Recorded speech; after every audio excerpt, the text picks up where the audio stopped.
Welcome, welcome, welcome. This is Kenesha of the Finance Advocates coming at you with a quick video. If you're trying to do DIY credit repair, stay tuned.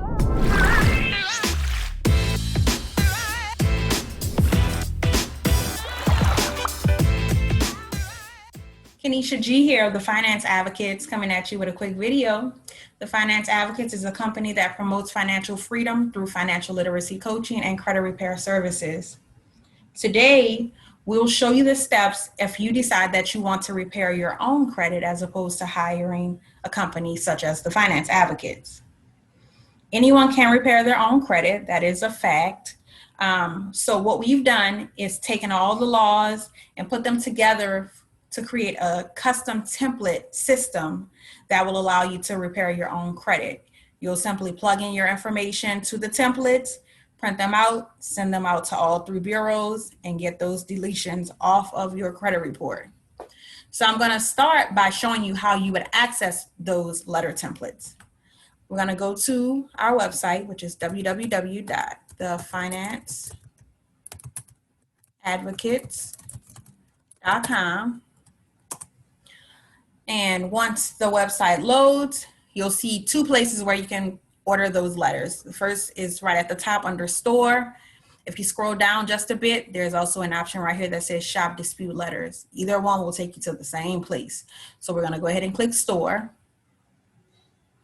Once you're on the store, if you scroll down just a bit, you'll see that we have a ton of do-it-yourself credit repair letters that will get you started on your journey. There's also a gift card if someone wanted to gift someone credit repair services.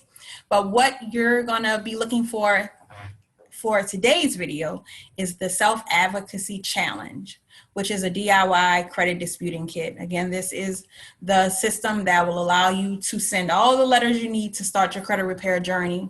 If I click show more, you'll see that this kit contains a personal information update letter, inquiry removal letter, a late missed payment update letter, the initial reinvestigation letter, and then follow-up letters such as the failure to respond letter, which you would send if the credit bureaus do not reply to one of your disputes, or the method of verification if they do in fact respond, saying that the item either remains or was updated in response to your disputes. So once you've placed your order, you'll follow the steps that we're going to lay out for you. It's real simple and easy, and you'll be done within 10 minutes once you start.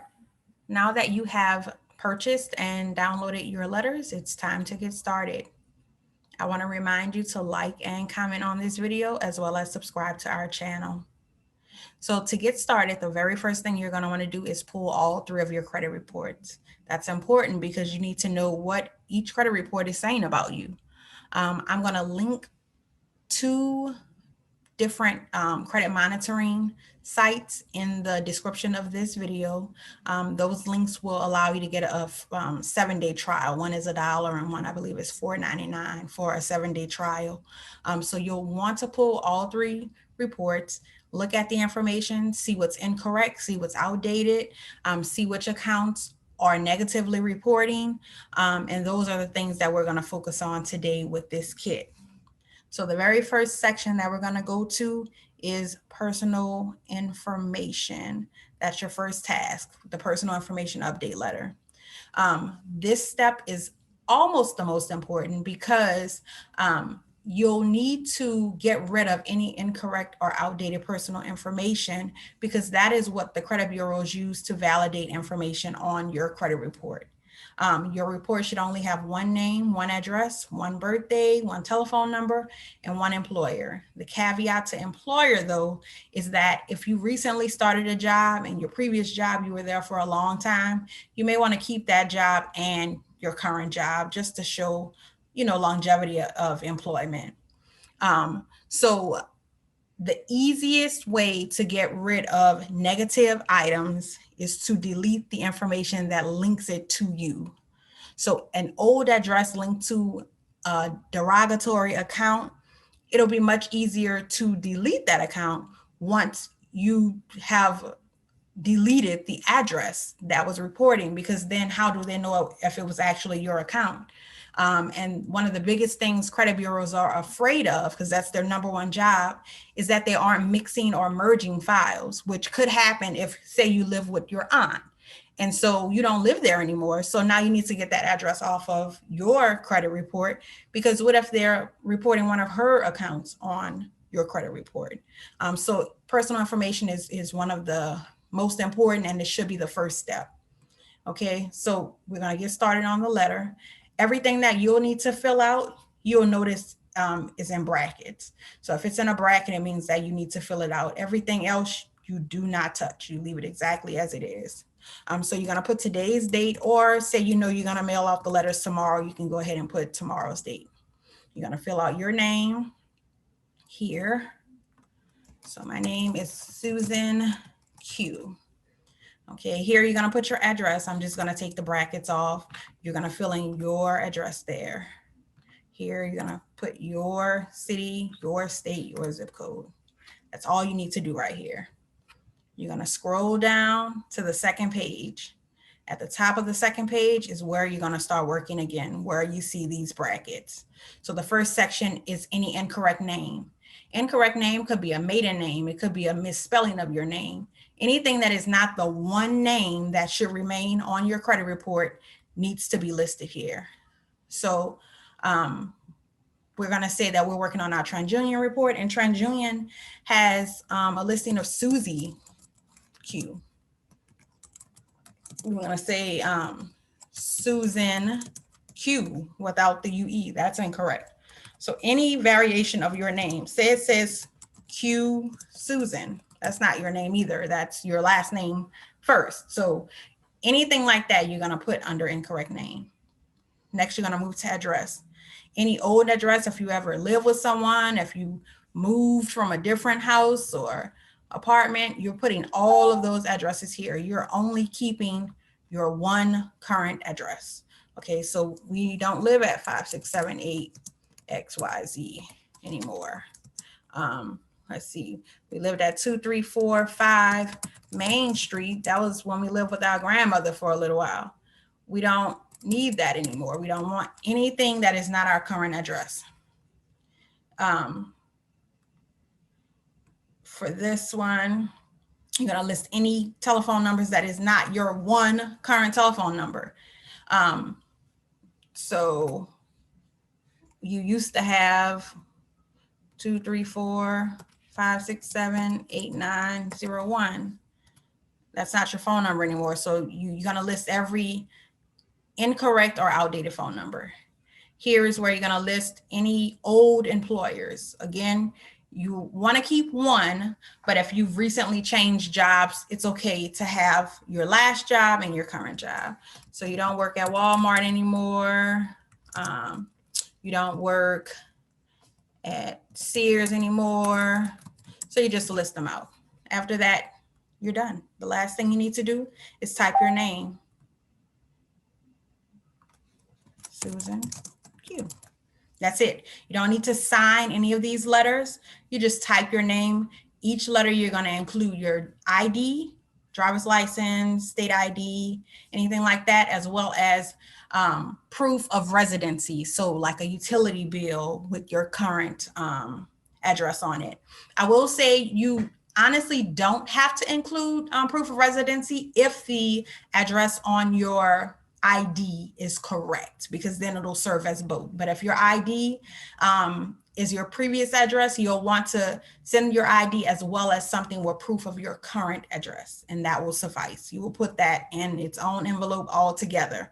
All of these letters you will send individually. So even though they're all together here, you'll print them out separate. Task 1 should be in an envelope by itself with your ID and proof of residency, or just ID if your ID address is correct.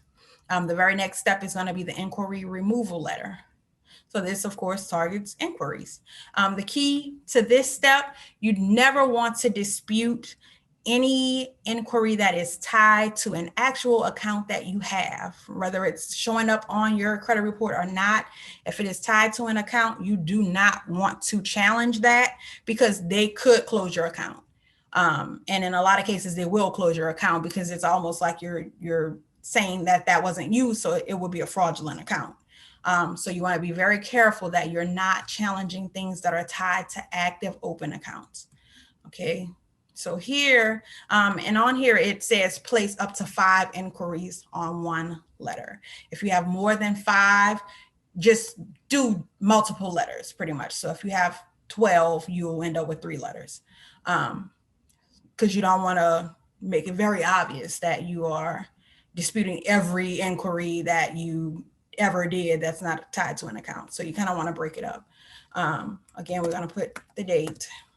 We're going to fill in our name.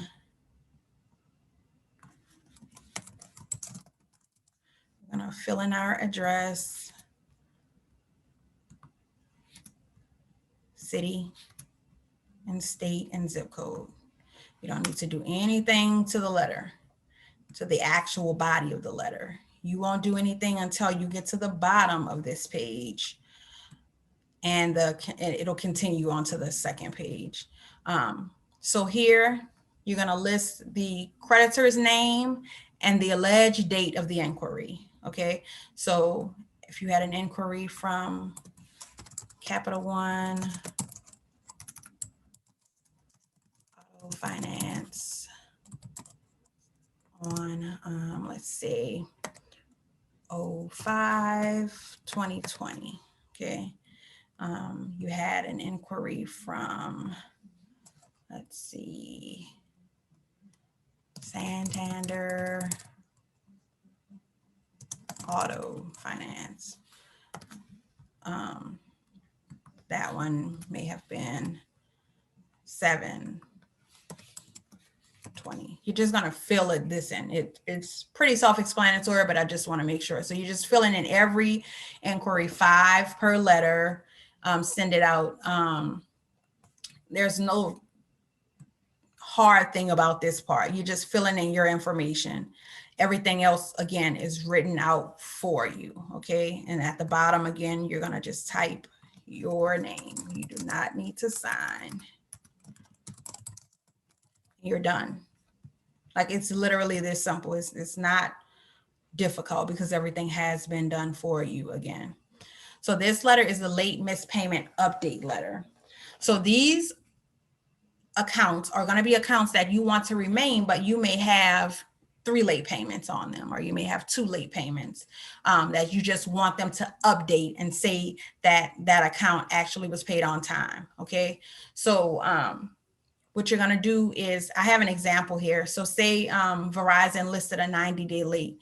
You're going to want to make sure you're separating each one separately. So you're going to want to do 01/2018, 02/2018, 03/2018. Okay. Another key that I want you to keep in mind with this one, if you have an account that has 7 late payments on it and they were recent or last year, within the last 2 years, you might want to consider waiting and putting that on task 4, which will be the reinvestigation letter for accounts that you want deleted. I would use this one specifically for those one-off accounts, or, you may have 4 late payments, or you may have 1 and it's just multiple accounts. But keep in mind, this is an update letter. It will not remove the account. It will only update the fact that you were late. So let's scroll down. And when I say it will update, I'm not promising that this will work. This is our initial investigation. So we're challenging them to do it. And a lot of the wording in the letter, it's just forcing them to prove that they know that you were late. And if they can't prove it, they have to delete it. That's the key to disputing. If the burden of proof is not on you to show that you were not late, it's up to them to prove that you were. So that is the basis of disputing. Getting the bureaus, holding them accountable for their job, and that's a part of their job. So again, date, name, address,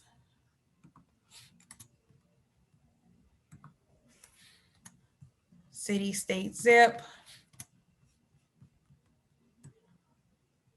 And we're gonna scroll down. And this is where it starts. Here, you will list the account number, and the month and year of the missed or late payment. So let's say it's Bank of America account number 12345. And it's perfectly okay to just list the partial account numbers that you see on your credit report. They will never list the whole number. So you just list what you see on that particular bureau.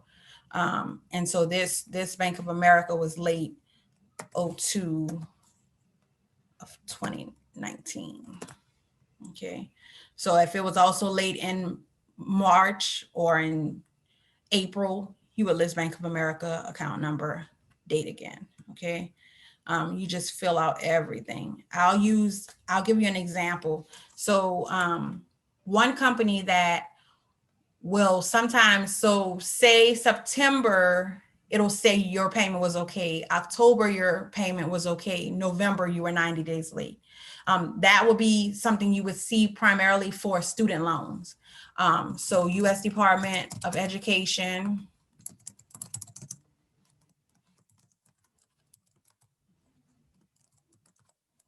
Okay, account number 5678. Partial account number. So they won't put, I'll say January or February, but in March they will say it was late. It's because specifically student loans, they only report you late after 90 days. They give you a long grace period before they report. So if month 2, you make your payment and get up to date, they'll never report that you were 2 months late, if that makes any sense. So for this one, they say we have a March 90-day late. We'll put U.S. Department of Education account number, then we'll put 01/2020. We'll put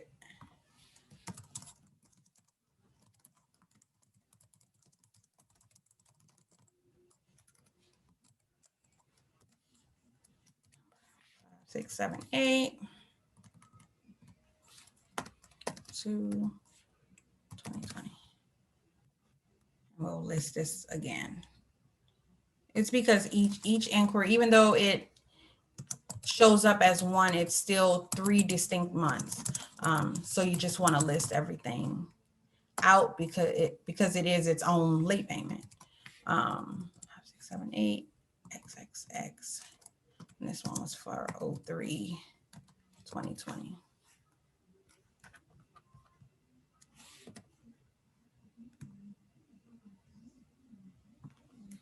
And again, on this one, you're only putting up to 5 accounts. And it could be on this same letter, different accounts. As you see, I have Bank of America, I have these 3 U.S. Department of Education, and I could list a 5th one that is not any of those companies, or I could list on one letter all the same late payments for the same account. When I say same late payment, I misspoke.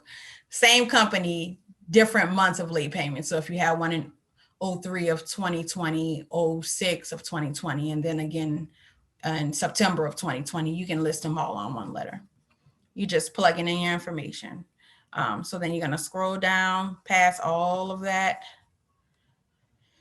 information, and you'll just type your name again here, and you'll be done with that. And because I'm explaining it, it makes this seem a little longer than it actually takes. But if you've already downloaded all of your reports, mapped out all of your late payments, all of the letters or accounts, should I say, that you want to dispute, this process does not take long, I promise. So task 4 is the biggest one. This is the one that targets collections, charge-offs, bankruptcies, and repos. I will state, as far as bankruptcies, when I say that, I'm referring to the accounts tied to the bankruptcy, not the actual listing of the bankruptcy on your credit report. Bankruptcies are a totally different thing because they aren't really an account. It's more of a public record. So the bankruptcy itself, the listing of the bankruptcy, is challenged a different way. That's a different letter, a different conversation for another day. because bankruptcy, the actual bankruptcy itself, not the accounts, the bankruptcy itself is challenged differently. So you would not list that on the reinvestigation letter. You would list anything here that you want to be removed or deleted from your credit report.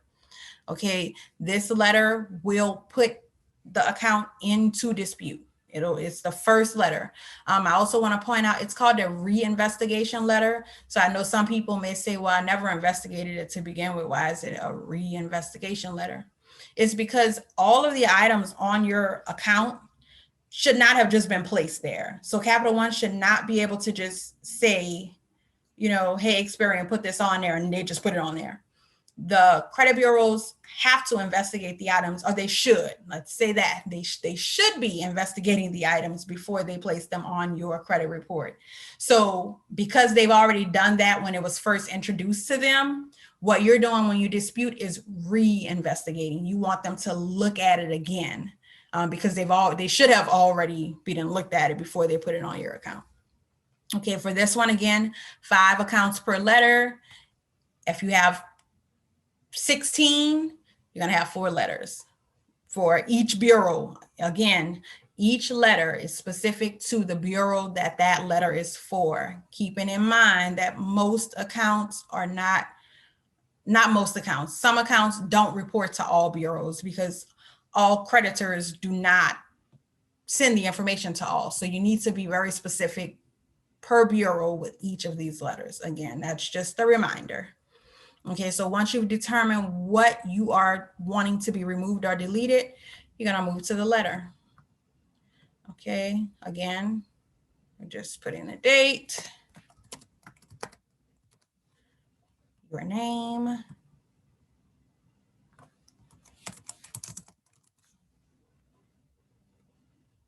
your address,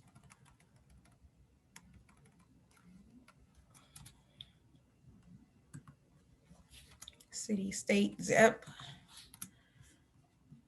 And that's all you need to do until you get right here. It's not very long and drawn out. We're primarily just wanting them to put these accounts into dispute. So here again, you're gonna type the name and the account number that you want, or the partial account number that you want deleted. So if you have a Santander auto number,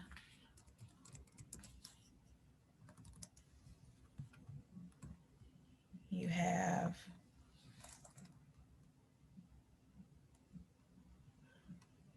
let's see, let's put Capital One,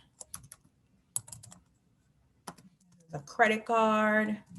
So it's gonna be 4020123.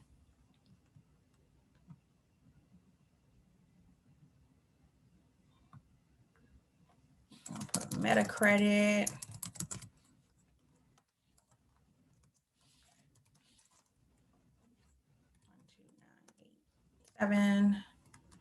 And this reminds me, MetaCredit is a collection agency specific to medical bills. So if you do in fact have a medical collection on your account, on our website, there is also another kit called the HIPAA kit.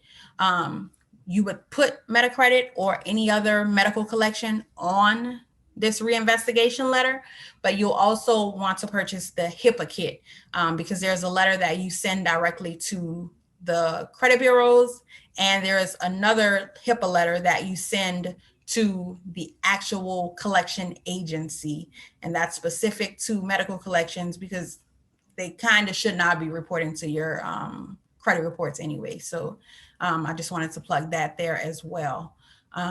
So you just continue listing your accounts here though, all of them, any type of collection, charge off, any negative account that you want deleted. You just continue to fill that out for each one. Once you're done, and I also want to say, so if you don't have 5 accounts, all you would do is take off however many you don't have. So if you don't have 5 and 4, you could just literally just delete that section if you want. Not if you want. If you don't have those accounts, do not leave it there. You clearly do not want it to seem as though you've used the template. So after you filled all of that out, if you have more than one letter, you do all your letters, but all of them. Uh-oh, that's me. This is for Susan. So we're gonna put Susan there. And that's all, okay? So that will be the end. You would literally print out those letters. If you have multiple, print out all of them. Each letter needs to have your ID. So if you have 4 reinvestigation letters to Experian, all 4 of them need your driver's license or ID and proof of residency. Each letter, every time you send anything to the credit bureau, you always send your ID and proof of residency. That is a blanket statement. Just keep that in your head. I want to point out the key to the credit bureaus is staying on them, which is one of the reasons why some people get discouraged with doing DIY credit repair, because you have to be on them. Like when they respond, you need to respond. If they respond this way, you need to know to go that way. So that's why it's going to be important to start the process, but finishing it is just as important. To help you along the way with your journey, you can also join our Facebook group, the Finance Advocates. It's on Facebook. Search it, request to be added, and that will be a great resource for your entire DIY journey, because you'll be able to come in and ask questions. Myself and others in the group are really, really, really good at disputing. That's what we do. So we can also help you on your specific journey. I will say you do need to make sure you are investing the time into disputing if you choose to go the DIY route. So one of the things you may need to do in response is the letter that you see up right now, the failure to respond letter. Sometimes you'll send in disputes and the credit bureaus will not respond at all, or it's not even with at all. They may just respond late. So they only have 30 business days, 45 business days due to COVID to respond. So business day number 45, if you have not, or 46, if you have not received anything from the credit bureaus, the failure to respond letter will be your next bet. It just sounds, it serves as a round 2 when they do not respond to task 4, that reinvestigation letter. This says send after 30 business days of them failing to respond. I would give them the 45 only because they do in fact have that due to COVID specifically. It's only due to COVID. Okay, so this one you would fill out the date, your name, address, and then you would list the account numbers, account names, and account numbers as you listed them in task 4. I'm not going to go through this letter. This is a follow-up, and it follows the same premise. You fill out the account numbers, and then you put your name. You type your name here. The last letter is the method of verification letter. Again, this is a round 2 letter as well. You will send this when you send out task 4. If they send you a response, anything outside of deleted, pretty much. Deleted is the goal, but many times in round 1, because we're only asking them to reinvestigate the items, many times it won't go away after round 1. Some things will fall off if they're unable to verify, but many things will remain or they will be updated. If they send you that, it's not the end of the world. Expect that a lot of your items will come back updated and or listed as remains after the first round. That is when you go into method of verification letter, which is this letter here. This just forces the bureaus to tell you what method they use to verify that that account actually was your account. Again, you're going to just put in the date, your name, address, list the accounts, and at the bottom, you will put your name. So this kit gets you through the first 2 rounds of disputes. If an item is deleted, you're done with it.